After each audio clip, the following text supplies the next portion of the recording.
it's Tomato, and I want to talk about Yuri today. Yes, if you know me, Tomato, I love Yuri. I am a purely blooded himejoshi, like, fucking till I die. Like, Yuri is my life. And, like, people will be like, well, okay, not to compare the two of Yaoi and Yuri. I just think Yuri is way more complex and emotionally, like, it has depth compared to yaoi ships that we see everywhere. Like, I don't think it's Yaoi's fault. I think it's the Joshi's fault because, like, most of the people who make yaoi are women who don't know what it's like to be a man, to love another man. They just fetishize gay men. So, you know, that whole shit is kind of ruined already. Like, they kind of do like shit in a bowl and spread it all over the walls. And now I can't even enjoy yaoi in peace without having an annoying Fujo in my ear being like, oh, wow. Like, it's just like, it's kind of like really unpleasant to see. But Yuri, it's just like, oh my god. It's just so beautiful. We need more of it in this world. Like, not to yuck your yum, okay? But like, Yuri, it's tragic here. It's sad here. It's miserable here. There is no happy girls love ship that I'm aware of. That, like, I'm in many fandoms, and in every single one, I can't think of one happy one. And if it is happy, it's because the fandom made it happy, and it's not like that in the lore, because we're coping. But, like, I want to talk about my two favorite ships. I will make a tier list of all my favorite Yuri ships. Don't worry. You guys will hear from me. But these are the two that I really kind of give a fuck about. So, I will start. I'm a Genshin player, I've already said it before, so I really just have more knowledge in Genshin than anything else. So I'm going to know more about these. But yes, this is not scripted, I'm just saying this all from my brain. So don't come for me if I get something wrong. Okay, so far, my favorite ship, Yuri, is Arlie V. Arlecchino X Clevy. And people don't really like that one, or don't really care about that one, because it's so, like, in the past, because Clevy's, like, Arlecchino's childhood friend that died when Clevy was, like, 17. I think they were both 17 or 16.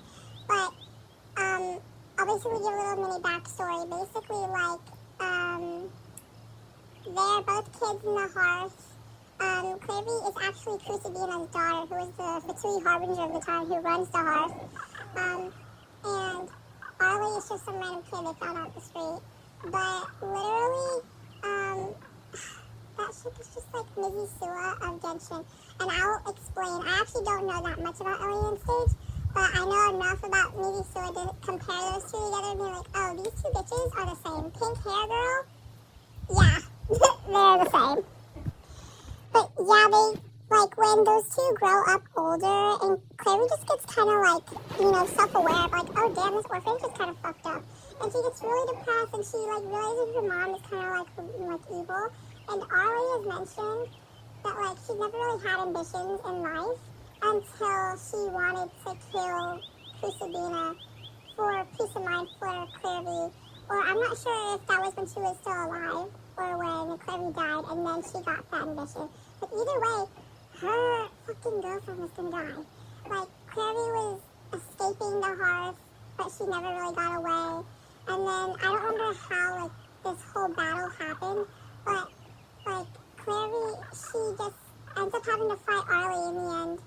Because, like Crucibina was kind of grooming Arlie to be some super strong-ass fucking weapon for the Fatui. And Clary tells Arlie, you're gonna be, like, a great king. And then she dies in Arlecchino's arms, and I'm like, oh my fucking god! That just burns so good. Like, it's so sad to see, but I'm like, dude, fucking god, why is it so tragic here? I need a cigarette. And, like, I think, like, a lot of people say this is, like, her way of freedom, like, not in life, but in death. But it turns out she was never really free. She was still stuck to the House of the Hearth as a ghost. And we see that in Arlecchino's story quest. Because she's, like, in the appearance of a child, even though she died as, like, almost, like, an adult, like a young adult, she's, like, 17 or something. And, like, it's kind of weird because why are you a kid? But, you know, I don't care. Like, low-key, it's, like, we go in her story quest trying to find out who this Clary kid is, and we find out her backstory and everything. And Alikino tells us, like, the whole, like, tea. And literally when Clary's about to actually be released to, free her soul from the House of the Hearth, Alikino doesn't really have her moment to grieve Clary. Like, she just, like, sits there, and you can hear the solemn in her voice. Like, the sadness of being like, we'll meet again someday. And, like, may we meet again someday, actually. And I'm like, oh, like, Angel Traveler was there. She didn't get to, like, have her, like, last words with Clary, like, closure. Because fucking Paimon was just going on about the adventures they had in other nations. Like, can you just leave these girls alone so they can talk? Like, I know a lot of people think this ship is a little bit weird because Clary's a little girl in this scene. But basically, fucking use some brain power. Usually when people ship REV, they ship the adult version of Clary with fucking Alikino. Like, why the fuck would we ship the kid version with adult Alikino? That's a fucking 35-year-old woman and a 7-year-old girl, bitch. What the fuck? Anyways, I just think that's, like, one of the most... I mean, I'm not really fucking educated on all the Doomed Yuri ships in Genshin, but I think that is a very, very nice Doomed Yuri ship in Genshin that I really like, but no one really gives a fuck about it because, you know what? Everybody only cares about Ollie Furry.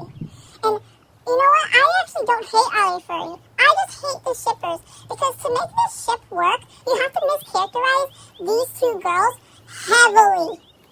Like, shit from the butt. You have to mischaracterize them so bad. It's like, these people don't even like good stuff.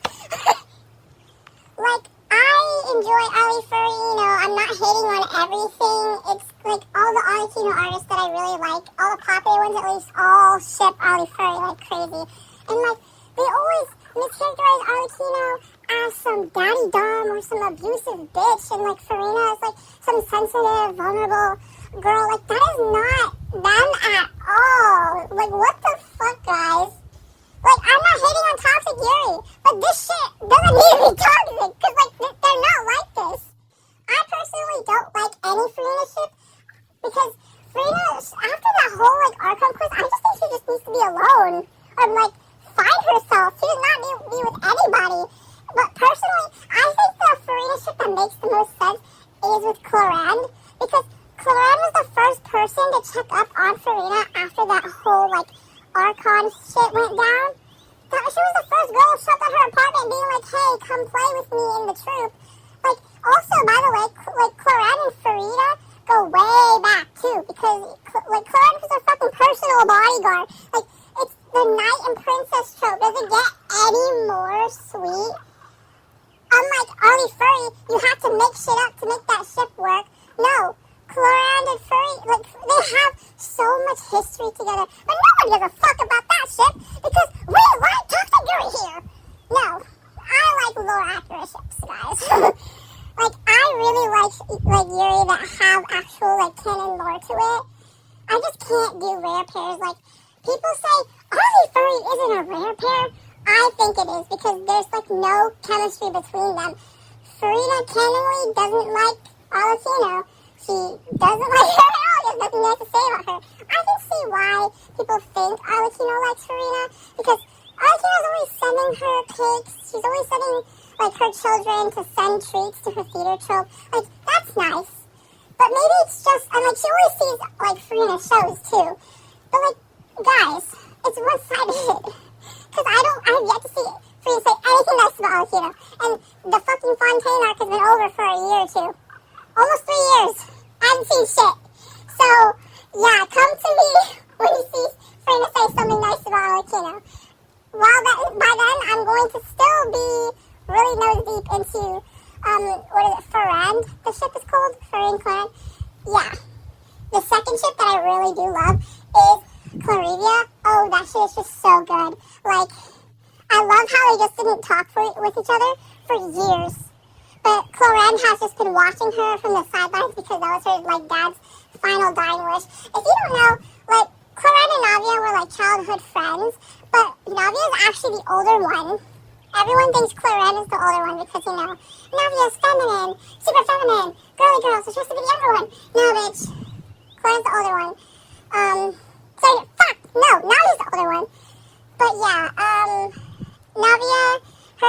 ends up being killed from, like, Cloran because she had to kill him. It's her job. She's, like, the executioner of Fontaine's Law. She says that in the game. But, yeah, her dad went to trial. Cloran had to shoot him. And Navia's dad was like, hey, watch my daughter for me, you know, from the side. And obviously, she had to kill her dad, so Navia was, like, mad at Cloran. But I'm sure she understood. But, you know, if you read the shipping wiki, I'm just telling you, there's so much lore that the Hoyo people who designs the characters, who write their stories, they put their whole Hoyo pussy into making sure these two girls were connected in every sort of way. It's so romantic. Like, from their character music to their signature weapons, their weapons and their music are connected in some sort of romantic way through the stories of lovers or, like, their songs, musical background for their songs. I don't know the name. I mean, I know the name. I'm not going to say it because I'm going to butcher it. It's like a romantic dance between two ballet dancers, or it's this and that. And I'm like, guys, just read the shipping wiki. It'll tell you everything. But yeah, I just love Clarivia because it's, like, canonically real. Like, they're implying that they're fucking dating, bitch. Like, they literally said the lipstick dialogue where Cloran was like, I think this lipstick will look good on you. Try it. Honestly, they're gonna share lipsticks by kissing each other and some shit like that. But, yeah, I will make my shipping tier list of my favorite girls between all fandoms. I just want to talk about these two because I know more about these two and Yejin.